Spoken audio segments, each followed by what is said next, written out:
It's We're the up. same guy. I've got people on the side. So if you get, please, questions, and more questions. I can't see everybody, but I can see a chunk of people here on the side. And the arrow says I can go on.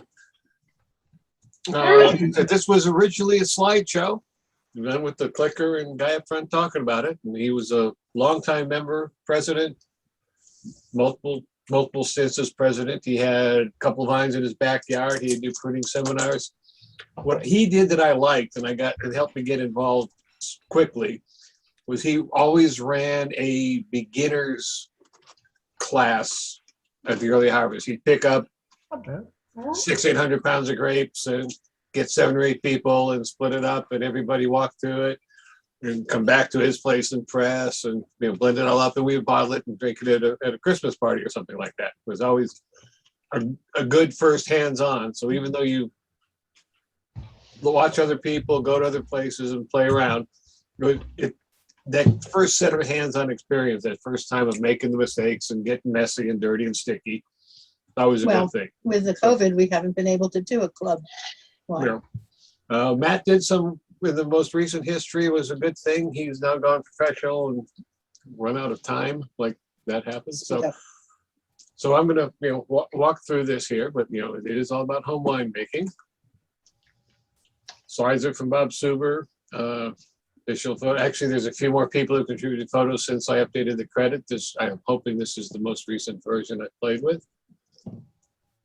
And tonight it's about making red wine. Basic equipment. You need buckets to ferment in. Food grade. Food grade. They don't have to be white, but they should be food grade. Carboys is the name for the big glass sparklets bottles. There are plastic ones now that are good for this.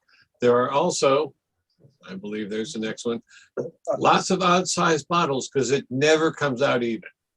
Yeah. And after you rack off some schmutz, you're going to need more, and that's so that comes up a few times in the slide. Yeah. Keep your oddball containers. Yep. Well, and some of the variable ones come pretty small these days too, which is nice. Yeah. This little guy is called the fermentation lock. This is the 3-piece style. The liquid sits in the middle. The top part floats up and down as the CO2 pressure comes up. The center stock bubbles out the side. So anything leaving or coming into the wine as it expands or contracts goes through the solution in there. Vodka is a common one, sulfite solution. I've been using Star San lately. They all work well for that. I think cheap vodka is one of the best ones because if some of it gets sucked back into the wine, you're fine. It's better than drinking Star San, yeah. Yeah. Star San is tasteless and not, yes, it's pH 2.4 or something like that. But, Yeah. So now, one of the things that you should mention too is the way that the firm lock is attached to the carboy. That goes over the cap because you can also have a cork. Yeah, that's what down here in the center is one with a small cork with a hole in it.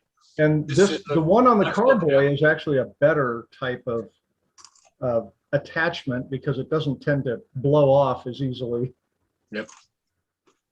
And it's a little easier to put a little bit of keg lube or something in there to get a complete seal around it.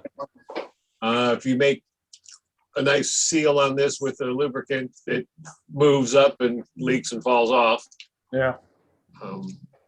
The small bottles are tough to keep a firm lock on. The other type of firm lock looks like an S. Yeah. And the bubbles only have to push up a little bit of liquid to escape. In this, they have to push up the weight of the little plastic piece of the center, something I've been known to put a washer or two on to weigh it down and slow down the escape of the CO2. Because it's a little thing that goes like this, right? Yeah, the thing that bounces up and down, rattles. It makes a clicking noise. You can tell when fermentation is going full speed. Racking canes, I've switched to stainless. The clear plastic is nice because you can see the flow. You can see if it's clean. Yeah. My hoses, I've made them basically not quite twice as long as my cleaning brush. So if I've got an 18-inch cleaning brush, I'll have a 3-foot hose. If I have to slice a couple together, that works. But the point is you can get the brush, down them all, get them clean, scrub them a little bit because soaking doesn't always get the schmutz out of it.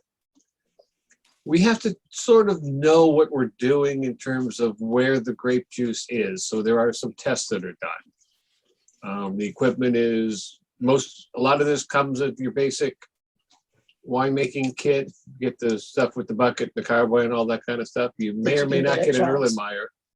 And this big bellied one here in the bottom of the center is what's called a finishing hydrometer. So this triple scale, classic one, reads all the way up to 35–40% sugar. Shows a potential alcohol, which is just a calculation. And it also shows the specific gravity, which is a scientific density measurement phrase. Water is 1.000 for the scientific thing. We would also call that 0 degrees Brix, meaning no sugar in the water. Yeah. That said, alcohol is thinner than water. So when the fermentation happens and things go up, alcohol is present, thinning down the liquid. So you end up with the situation at the end of fermentation where you actually have gone to a -% sugar, which makes no sense physically at all. You can't have sugar owed to you in the solution. So this bigger one down here at the bottom, the bigger bowl, floats between +5% sugar and -5% sugar. Usually you're dry and all the sugar is gone somewhere between -1.5 and -2.5, somewhere in that thing, because you're now at 12 to 14% alcohol, which is going to be thinner than something that is purely water. Right. And it's probably what I said is going to be talked about here in the things. Yeah. Hydrometers for measuring sugar level. At harvest, and sometimes early on, you can use a refractometer, which we'll have some pictures of in a slide or two. That is another way of measuring sugar. Okay. We measure the specific rate, which is to say the thickness and estimate the sugar content. And again, it's estimated because without doing an enzymatic test is not true. So the big tube you fill with the juice, you put this guy in it and it floats. If it's thicker liquid, it floats higher. If it's thinner liquid, it floats lower. You can watch it go down over the days as the fermentation happens. This flask shape is designed for mixing. It's hard to spill, and you can swirl it pretty vigorously and dissolve things in it. The other trick you learn in Chem Lab is when you're pouring something out of one of these, you can control the pour very directly. If you put something, Make your own plate, so you see how much you want. Sure. something across the top, Did you read this article I gave you? and I use hydrometer top. Excuse us? Hey, Hey, GMT, somebody's not muted. Can everybody please mute your, Unless you're asking questions. selves, No, please? is this the same article? hey, Gene and Pete. Sorry, Hey. I'll mute it. Sorry. No problem. Ha You need grapes.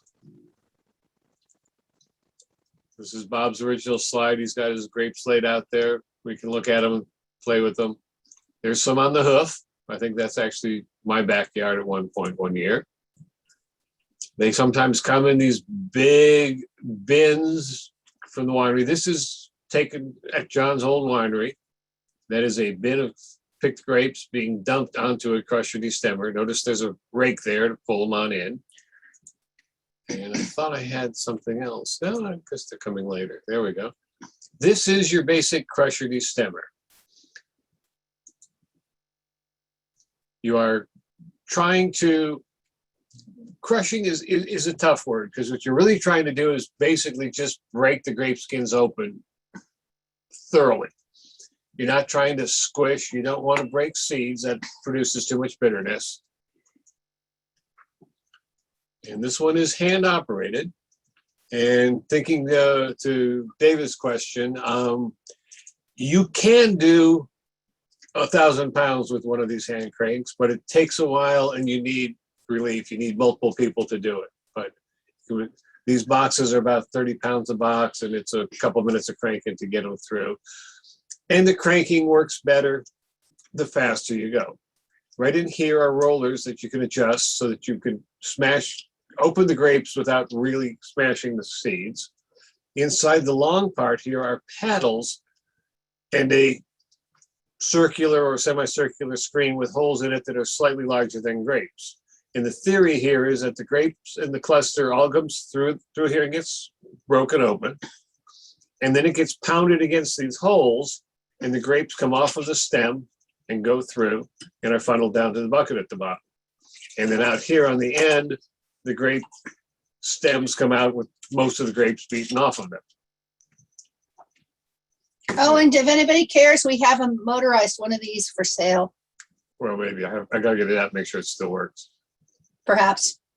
I'm working on that. And there's the bucket that catches. This is a crusher only. It's like this for white wines, because when you squish, you press your grapes for red wine after fermentation, essentially. And for white wine, you press before fermentation. When the grapes have fermented, all the thickness of the grapes is turned into liquid, and you have fairly compact skins that can be pressed and leave the juice on. With the white grapes, with the fresh grapes that have just been broken open, it's really hard to get all the juice squished out, and most people leave the stems in.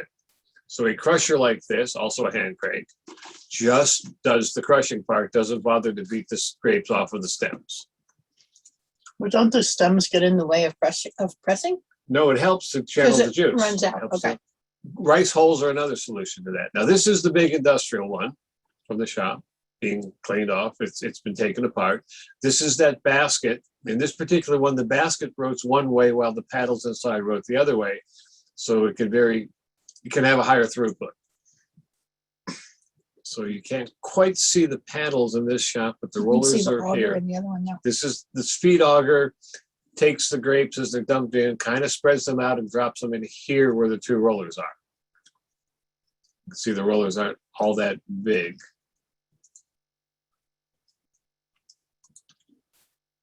And oh yes, always cleaning it. After they're crushed and destemmed, this is sort of what it looks like. Now you'll notice there's some leaves, there's some pieces of stem, there's probably an earwig or two. Hopefully no spiders, no Yeah, black widows. right. So, but at this point we call it must, and this is on the scale at John's old facility. And you can see that that's just a little 10-gallon, 15-gallon porta bucket, and it's showing 65 pounds of grapes at about It's half one of those full. ones that are about this big. Yeah, around. the big ones. It's not a Homer bucket. It's a tub. It's a tub. And now we call it must because it's not grapes. This is some in a bin. The big 4-foot square bins like this is probably close to 1,600 or 1,700 pounds worth of grapes crushed into that. It's begun to ferment a little bit. You see some bubbles. This tool is called a punch down tool, or perhaps a puncher downer is an easy way to describe it. They also come in food grade plastic. Club member Jess Stevenson made a bunch of these because he wanted some for himself. So this is all stainless steel construction, nicely welded. He might still have a few around for all I know. I love them. They don't work in a metal fermentation container. If you're fermenting in stainless, you don't want to rub stainless on stainless and scratch up your stainless. Stainless steel turns out to be mostly about the surface. And if you scratch that surface, you can get some rust and you can refix it, but it's not easy to do and takes nasty chemicals. Here's a plastic bucket. This is one of the little plastic ones. Note, this little red thing is a thermometer. Standard floating thermometer, usually from the dairy side of the world. And I just leave one in 24/7. I'll sometimes hold it in my hand while punching down. This is a standard Home Depot type trash can with a lid. See it hinge back there. This is a nice way to do them, and they move with the wheels. But is it food grade? Usually you have to check, and more often than not, almost everything that, for example, Rubbermaid makes is food grade, whether it's a trash can or a food grade bucket. Yeah, that one is food grade. It says right on the bottom or the side or something. Yep, Thanks, Andy. I thought it was an Andy bucket. I wasn't sure. Andy Bucket.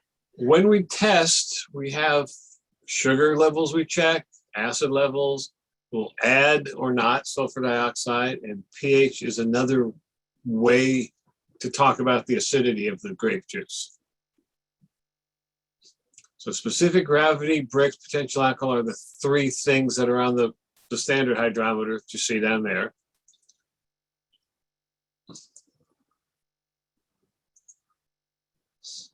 Acid is measured in two ways. TA, or total acid, which is this set of numbers here, which is done by basically using a mild to medium strength base to neutralize anything acidic in the grape juice.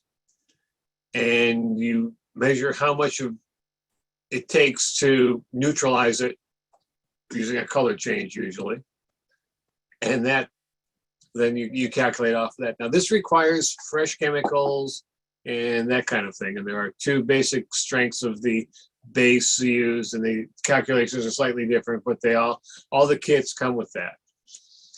pH is how much of the acidity is being expressed in it. This base will take out something, will neutralize an acid that isn't floating around that you could taste because it's bound to something in a compound or molecule. pH, I like to think of as how it tastes, and the TA is what gives you the heartburn. We're both talking about acid, but pH is the acid in the environment that the yeast will live in. And after a number of years, I've actually stopped running TAs myself and kind of live and die off of pH.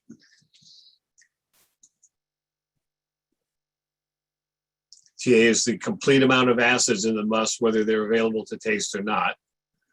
It's hard to imagine a lemon that wasn't particularly sour until you made it sour, but it's the same concept. Those lemon compounds or whatever are bound up.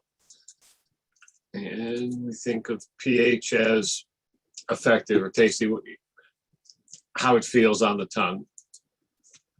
I recommend tasting your grapes regularly. It helps to get a feel for that. I've been known to actually prepare test solutions of 20% sugar at pH 3.2 and that kind of stuff to try to get myself ready for harvest season. This is probably another junk call, but Who is this?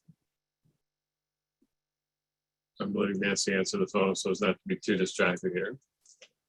You know what? You're really breaking up, and I'm really not interested in talking to anybody right now. I'm in the middle of a meeting.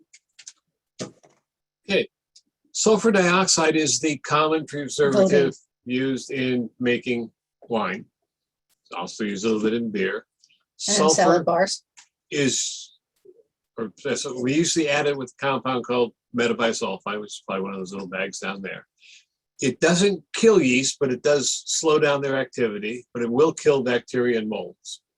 So the worse the grapes look, the more you want to consider putting in a healthy shot of SO2.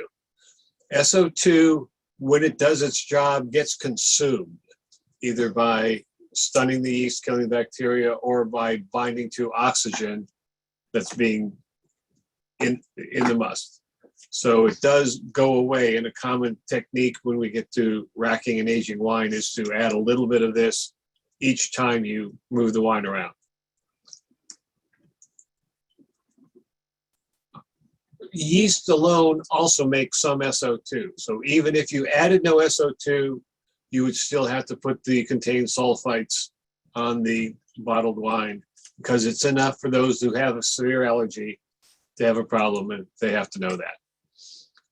As a home winemaker, you can try the no sulfites. I actually tend to lean high on the early stages and then let it wind down a little bit. In the old days, this was the lab at the shop. And you could come in there and use, that's a fancier pH meter and nice burettes and pipettes for running the tests. That has sort of all gone away and moved out to Camarillo Custom Crush, and they will run tests for you there too. believe for a fee. You can't go in and hands on it. But at one time, this was set up really well. We had classes and a handbook, and it was really nice. If you wanted that extra precision, you could go in and do this. Now, this is before the concept of measuring available nitrogen was a test. Now it's been found how much important nitrogen is for yeast growth, and that's a commercial test to tell you how much nitrogen is in your must, so you have some idea how much food or additional nitrogen to add. Most of us just kind of go by rule of thumb, figuring a little extra nutrients better than a That's little Jan, right? missing, right? Yeah. Yeah, yeast available nitrogen is what they call it. Wow, I have learned this stuff. And isn't Sean offering that test now at the, at CCC? I Yeah. heard that. Yeah, it's like $45 for a panel or something like that, but it includes yen. That's actually pretty good, because also you don't have to pay for shipping. Yeah. But You just have to buy the gas to get out there. yeah, true. Or but if I- you're buying, a little early, but if you're actually buying grapes through CCC, through the shop, they will have yen, and they'll have all of the numbers available when you go to pick up your crush and destemmed fruit. And so in theory, they will have already run a panel for you Yeah. as part of the If you're original not- price. If you're not getting grapes from the shop, then yeah, it would be good, to kind of do that. I think, especially if you're doing larger batches, just so you can feel more confident about how much. And it also depends on what yeast you're using. I mean, if it's a low nutrients demanding yeast, then you might be fine. But if it's a high one, you probably would be smart to do that. Sure.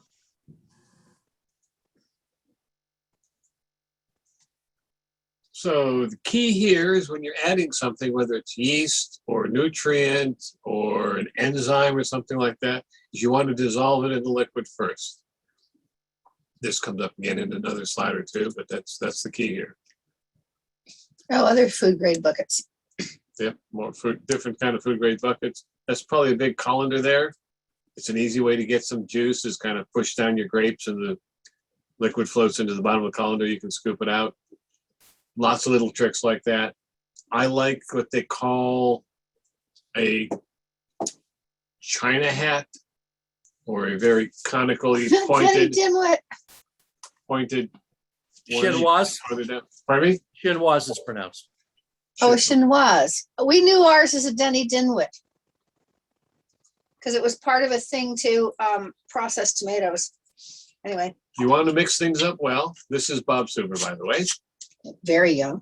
Very younger than we knew him, yes. Notice all the little cases at 30 pounds each. I believe I did the calculation once that this was about 300 pounds. This is not what 300 pounds of grapes looks like in a bucket like this. Looks like it's a 20-gallon bucket, so this is probably 50 to 75 600 pounds of pounds. grape. Rule of thumb, you'll get 2 cases from 100 pounds. That doesn't quite scale linearly. You can usually get 6 cases from 250 or 275. That's a beer keg volume. 100 pounds is a sparklets bottle, carboy volume, Which is, 100 pounds of grapes is 5 gallons. 5 gallons-ish, and yeah. Dave, be listening. Thanks. Well, this is the old way where you would take your 8 grams of yeast and dump them on in, and away things would go. That's the Red Star yeast. That's the same one as the baking yeast, only it's a different strain. And an older Bob Suber. And it's a slightly later slide, yes, gray hair. And this looks like closer to 100 pounds of grapes in that bucket. That's a 30-gallon bucket, isn't it? It's more like a 20. It's best to follow the directions and rehydrate your yeast. You get it. This works because you get some yeast survival. It's usually 15 to 25%. This gets you into the high 90s. And once you decide it's time to ferment, you want to begin to get alcohol to do the protection that the SO2 won't be doing anymore because it will have been consumed. Sigrid's an old friend of ours who used to rep she worked for Wine Lab or something like that, right? Yeah, she was Lallemont. Lallemont. And she'd come down and talk to us, and She was a big fan of nutrient additions at rehydration. It's a different kind of food you put in. It's not the stuff they use to propagate. It's the stuff they use to build up their cell walls. When a yeast propagates, it splits off some of its cell wall onto the daughter cell. So eventually things get used up. So you want to have good cell walls because that's what keeps the alcohol out while the yeast is making more alcohol. Eventually, The yeast will drown in the alcohol. it'll poison itself. And here's fermentation going along. The bucket on the right is showing the cap. I remember it's a chapeau. The cap was something that really fascinated me at getting going to figure out what was going on there. And this is it floating up. The liquid is there. This stuff up here is up in the air, subject to A, drying out, and B, being invaded by buggies. That's why you punch down. Part of what punching down does is mix it together. Now this bucket over here is pretty much done with fermentation. You'll notice that most of the skins are down in the liquid and there is a level of stuff that has sunk to the bottom. So that's some visual clues as to how things are going.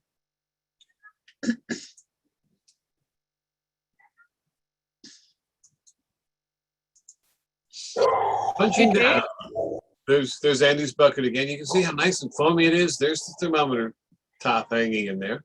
It's all been stirred up and foamed up, and this is the smells in here are wonderful. I like the tools are nice, but I really like to roll up my sleeve and get my hand in there at least once a day just to give me a good feel for the temperature. This is a sort of a before and after setup here on the left.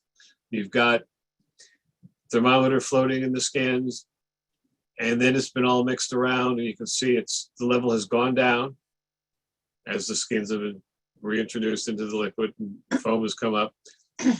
Obviously not as pretty a picture as the bright pink foam over there.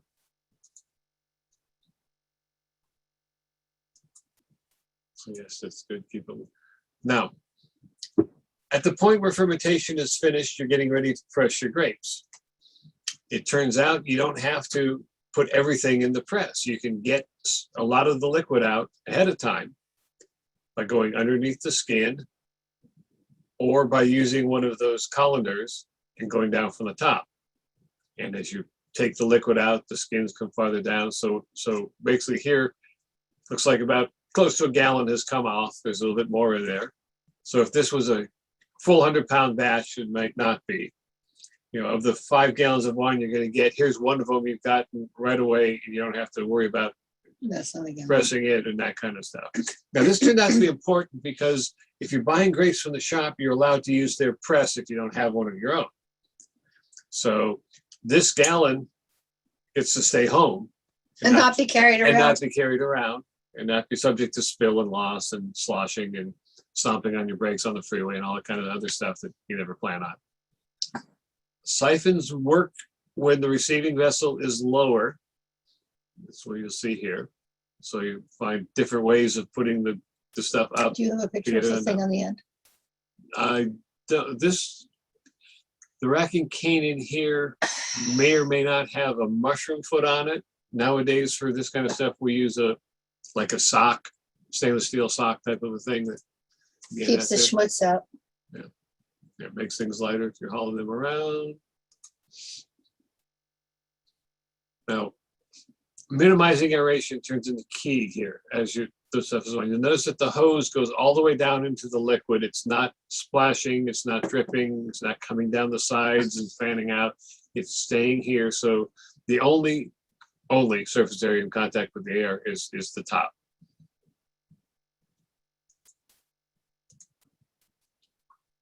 This is your basic basket press. It's currently not in the pressing mode, but you've got baskets here around it, these little release handles. This usually comes in 2 pieces, and this is where they lock together. There's usually something on the other side that locks as well. One of the key things to note here is that the wine is flowing, but pressure is not yet on the skins. You've provided a means for gravity to start separating the liquid, holding back the skin. You can see there's a pretty good amount in the pan here. So it's flowing pretty well. Talk about the colander. And so clearly This is not yet being squished. It's called free run, right? Free run is the word. There's a colander here because grapes will fall through. When you start getting high pressure on it, even though the gap is pretty small in the barrel, grapes Seeds, will squirt through. seeds. And, the juice will also squirt out. Some people put window screen inside. I like to do that. Some of the hydraulic type presses have a sleeve that fits over the outside of this to deflect those drips downward as they squirt through. A blank screen, okay. This is the shop press. Pressing a white. Notice it's all muddy and yucky looking stuff. On white wines, a lot of that stuff falls out the fermentation. This will be interesting when you first start out. It looks pretty mucky because it's got dissolved yeast and all the stuff that's on the skins. And by the time you get down to the end of the press, it gets a little brighter red and a little clearer, but we will settle that out. Your press is never tall enough. Notice this is going into a bucket. This is tall enough to drain into a funnel. Again, this is the Andy backyard. Vineyards look a little small there, Andy. This is a large bladder press. Inside is an inner tube-like material that you fill with air or water, and it expands out, and it does the hard work. Pardon me? Is that yours? No, that's actually Will's now. Okay, That's from the shop. that one's yellow. This is the inside of that. You can see the inner tube type thing. You'll see that it has squished everything to the sides. And looking at all the stems here, Good old mug, wow. I'm assuming that it was white wines. And notice this window screen that has been put around on the inside.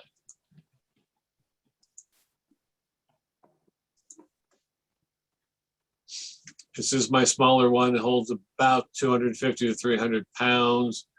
The bladder was like this, filled up, squished all the way out to the sides there, and then been drained out. So you can see it's been quite a reduction in volume. This looks like a messy pick, but nothing too untoward. Window screen is a good thing. I usually buy fresh screen each year because they end up getting holes in them. The advantage of these is the garden hose or the air compressor does the work for you. Garden And it hose gives is you the water easy to clean way. up with.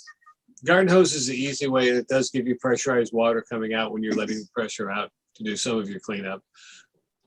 If this bladder breaks or gets a hole in it, it will put water into your wine. That's the reason for using air most of the. I was going to ask that question, Dave, that air or water, because yeah, we were crushing over at Rich and Jennifer's, and there was a leak in his bladder, and well, in the bladder press. There's an operation for that. Yeah, exactly. Yeah, so we had to switch to a different press. So air is interesting, but yeah, changing those bladders out if they have a crack or a leak in them, you got to make sure you've got spare parts ready. Yep. Yeah, we had to do that once, And right? I have an old one that's ballooned from having been overpressurized without enough volume in it that I have as a spare. And once I actually overinflated, we were busy cleaning other stuff while filling up the bladder, and it broke over this rim. It popped out the top and said water spraying everywhere. So, but yes, this is one quick comment on the screen. If you're using window screen, buy stainless steel screen. You can get it. It's much easier to clean, and it is a more effective antibacterial material than nylon or some of the other. Fiberglass. Yeah, we just usually buy new every year. Yeah. what I And also where are you buying that? Where would I get that? Ace. Home Depot, Lowe's. Lowe's, Osh, they don't have Osh anymore. Ace, yeah. And I got it actually. at the little Ace up this there. is actually fiberglass, I believe, and I always just take them and throw them in the sulfite bucket or the star sand and let them Hang sit them for a on the while. line and then hang them hose on them the off. line, hose them off. And at the end of the season, there'll be some cracks and batters and bruises, and I'll toss it. This is the press after everything is The squished grape down. cake. The grape cake. If you've done it right, this stuff is about as dry as crumbled cardboard. You can get it that way. It's tough to do by hand. It's pretty easy to do. And oh yes, the odd sized bottles. Notice that there's 5 gallons and another gallon. And obviously other winemaking stuff lined up in back. You're doing a bigger batch. You might be interested in a bigger press. That's the same picture. Not quite. You're right. So what has happened after you have racked the stuff, I don't have an easy back button, but it sits and you can see it's pretty clear up here, a little murky here, and there's some solids down there. Couple days, a day to 3 days after you've pressed and put it all together, you want to transfer away from the first stuff to settle. That's mostly grape particles, and it's going to, some yeast, it's going to be a potential problem or distraction in the winemaking, and you're starting the process of getting it clear. 2 to 3 rackets. Dave, one more comment. If you can back up to that last slide.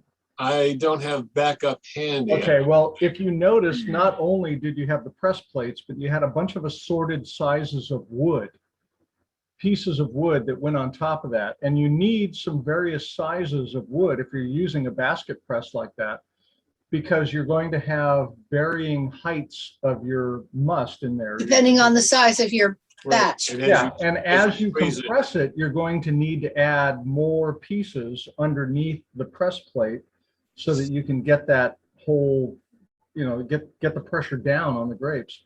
So yeah, you need to have an assortment of various pieces of wood. Unless your screw goes all the way down to the bottom. Yeah, but even that, you need to have but the enough, ratchet because can't go below the basket. your handle, Right. ratchet handle can only go to the top of the press. Well, Top we of the didn't have a basket. ratchet one. We had a broom handle one. Round and around and around and around and around and around. Cider press is what I. It was a cider started press, with, yeah. So about the cake is really handy. If you cut it up and you sprinkle it back into your vineyard, that really makes good fertilizer. I usually run it through a compost bin first, but yes, it's good nutrient. So Linda Low Hill collects it and she uses it to introduce into some of her other, in fact, when we were at Rich's, she took some of that to introduce into her next fermentation of Viognier to add a little bit more complexity. So she's trying to build up a native yeast population. I'm online now. Hi, guys. Hi. Hi, Linda. Hey, Linda. Hi, guys. I use the Viognier skins to add to my Syrah because it's supposed to add a little, I add like Oh, right. a little bit of flavor and a little bit of color stability to the Syrah. So I thought he was saying that you put them in the ground to help your grapes, and with the yeast in it, it would start building up the native yeast population in your vineyard. That's what we were saying, Nan. We put that back into the Syrah vineyard. Yeah, and it does create a native yeast population. So are you using native yeast now? No. Okay, just totally offside here. But instead of chucking the cake, you can use it with many ways. Linda imparts it with the white wine into her Syrah. We put it back into the vineyard. Yeah. As a fertilizer. It's not quite like spent grains where you can bake with it, though. No, we kind of tried that. One year we tried to dry it out and put it in the fireplace, and nope, that didn't work. There was no scent. I've used it to infuse ciders and beers to great success, as well as making a piquette last year with my Muscat ones that turned out fabulous. So, especially white wine grapes. Yes, because it's hard to get everything out of the grapes. Even with Yeah, there's always another use for them. This is another racking. You can see this is probably second racking, because now what you see is mostly white, which is mostly yeast or ML bacteria that has settled out, and things are looking pretty much evenly clear up here. So you think those bottles have already been racked? Yes, Okay. yes. I was thinking they were what he was going to rack into, and it was sulfite or something. That's way too much to be sulfite. Yeah, I know. So initially they call them gross lees, which is mostly grape particles. Then over time, and this could be as much as 3 or 5, 6 months or even a year, after that first racking to let things settle. And again, the odd size bottles, notice there's a handle there, a liter and a half or something.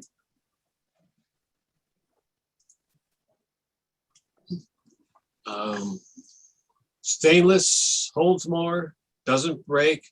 You can't see it when you're racking out of it. So I try to settle in glass and then rack into stainless if I can. And that's what Andy's doing here. And again, Andy, what were you saying there? You know, I remember that shirt fondly. well, and again, Looks a little like you're saying, don't take my blank picture. I was thinking he's saying, holy shit, Jersey got pounded. Right? New Jersey did get pounded. Yeah, I have. Yeah, that's back in the day. side story here, Andy and Nancy are both from New Jersey. And Robin. Yeah, to some degree. Yep. Yeah, as is the familial connection. Yes. David, this is for you. Use a pump when you get the larger batches. You can't pick up a 60-gallon barrel easily. There are hoists, pulleys, and engine lifts and that kind of stuff. Well, that even a can do it. 15-gallon keg is, yeah, no. Heavy. CO2 systems, nitrogen. There are other ways to move the wine without gravity, but gravity is the easy one for most of us. And then you have to bottle. Now you can see these are all nice and clear. They've been racked a few times. This is a single bottle filler. It's a plastic tube with a spring-loaded seal on the bottom. When you push it down, the wine flows. When it gets to the very top of the bottle, you release the pressure and it stops flowing. And then you pull it out, and that displacement volume of the thing coming out drops the wine level down to where it should be when the cork goes in. So bottles have slightly different diameters and slightly different heights, so this isn't always perfect, but it's usually a good way to do that. If you're trying to be fanatical about it, or you're bottling commercially, you want to keep them at exactly 750, you can take a small syringe and put a piece of tubing on it to the depth you want the wine to be. And if it's too full, you pull some out, and if it's not full enough, you push some in, and that syringe will go up and down over the course of bottling. And this looks like all 24 bottles for the 2 cases of wine coming out of the 5-gallon carboy. And as home winemakers, for years, we did our bottling in the bathroom because we could put the carboy on the sink and bottle on the tile floor, and it wouldn't make very much of a mess. Yes. Now over here, you've got your sterilizing solution, which was used probably to rinse all the bottles ahead of time. There are different ways to do that. There are some little kiddies that do that with spring load, but you can fill them up and shake them around and dump them. You can also put them in the oven and sterilize them that way and that kind of stuff. A lot of the beer guys like to do that sort of thing. Cook your bottles? Yep. Wow. You cool them before you use them. Yeah, of course. The basic recipe is a 1/4 teaspoon of the potassium bisulfide and a 1/2 teaspoon of acid. Citric's a little cheaper than tartaric if it's not going to end up in the wine. This gives you more free SO2 in your solution to sanitize anything wine's going to touch with the hose, the bottlers, the empty bottles. And corking. A little floor corker like this is probably one of the best investments. They make hand corkers and 2-handled hand corkers and all kinds of things, and they all tend to put a crease in the cork. But in terms of the value for the 70, well, I don't know if they're $79 anymore, but good price for these. This spring locks the bottle in place as soon as you start pulling the handle down, so the bottle doesn't go up and down, cork gets driven in. There's an iris in here, usually a 4-jaw, though there are 5s, there are 3s, that compresses the cork. And the corks are usually sitting in a bucket of sanitizing solution, or if you know they're new corks, you can put them in just water, let them go. I usually give them a warm water soak before I use them. We should bring those corks in too. Yeah. And the good thing about that spring-loaded base is that you can use a 750 bottle, or you can use a Magnum bottle on that, and they will fit. I've always wanted to put a pedal on there so I could step on it Mhm. and pull it down instead of just pushing down with the bottle, but that's just me. And for those of us who make beer or cider, there's an adapter that goes on that corker that will actually put a cap on a bottle. So after you've Really? bottled your wine, you get to enjoy it.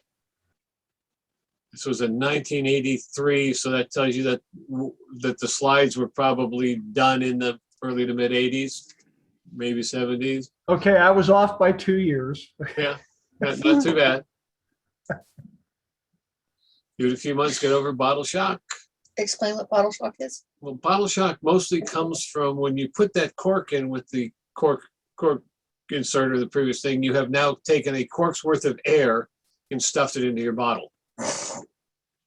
So the commercial bottling lines usually flush that with nitrogen, sometimes put a vacuum on it before the cork goes in and minimize that. And you really don't have much bottle shock on a commercially bottled wine these days. Yeah, you know, we like usually after I cork my bottles, I leave the bottle standing up for a day or two, and I think that cork's worth of air leaks out. Red thing. You want to stop the share?